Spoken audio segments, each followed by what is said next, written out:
Hey, good morning. I hadn't did this in a while, but today I wanted to talk to you about my morning meditation, and it was about stop blaming others and accept responsibility. This is something that, if we go back in the Bible to the book of Genesis, we will see that Adam was blaming somebody else for why he ate the apple. Eve was blaming somebody. So in our DNA and in our makeup, we're known to want to place the blame on other people. But there's a way to get past that. For us to truly have happiness, we have to take accountability and responsibility for our actions, what we did in that situation, and how we had a hand in being in our current situation. And I know that's not always easy. I know that's not always something we want to do. But in order to get to that next level living, that is something that we're going to have to accept and learn how to do. So listen, I remember growing up and it was Christmas time and my mom had dropped me off at daycare and it had started to snow in Georgia. And everybody's parents was coming to pick them up. And, the lights was out. The Christmas lights was all lit up. And I was waiting for somebody to come pick me up. But in the midst of me waiting, my mom thought my dad was coming to pick me up. And my dad thought my mom was coming to pick me up. And you all don't know the feeling that it feels like when somebody's supposed to pick you up and never show up. Some people, you have child custody visitation arrangements and that person never shows up. There's a hurt that's there.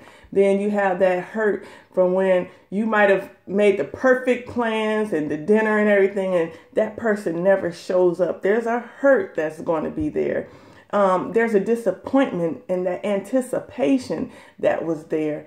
What about the time when, you believed in the tooth fairy and they didn't show up? You looked up under your pillow the next day and the tooth was still there and there was no money.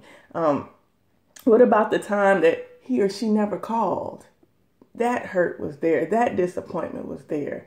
There's also the time that when someone has gone on to be with the Lord and we haven't got that right in ourselves, that we still miss them. They're gone. That hurts there because we can't pick up the phone and call them anymore. We can't hear their voice say, I love you.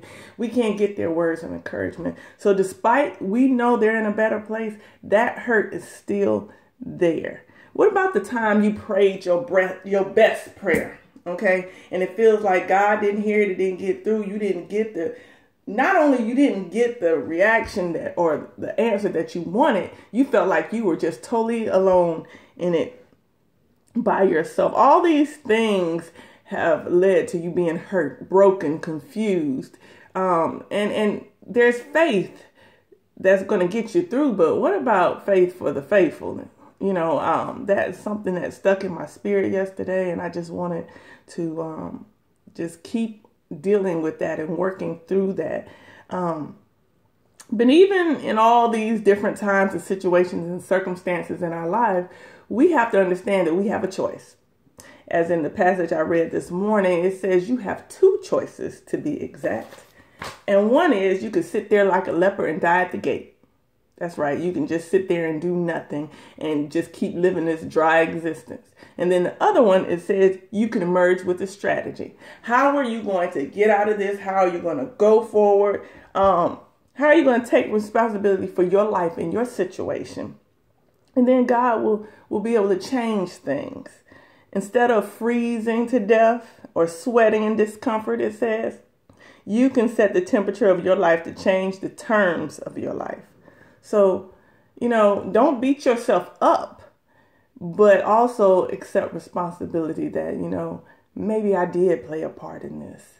Maybe I don't know how to love. Maybe I don't know how to care about somebody the way that they should or they deserve. But my responsibility is if I care about them, I'm going to learn. I'm going to make that effort. And it's going to be a continuous thing that I'm going to strive for every day, and I'm going to have a strategy. A lot of times we talk about things and we don't put, I always say an idea is not an action. You have to go ahead and put an action with that thing. And so today I just want you all to take responsibility for some of the things in your life, what's going on, what's not going on, and develop a strategy. Now, my strategy is to go out here and get these 6 miles in. You have a great day.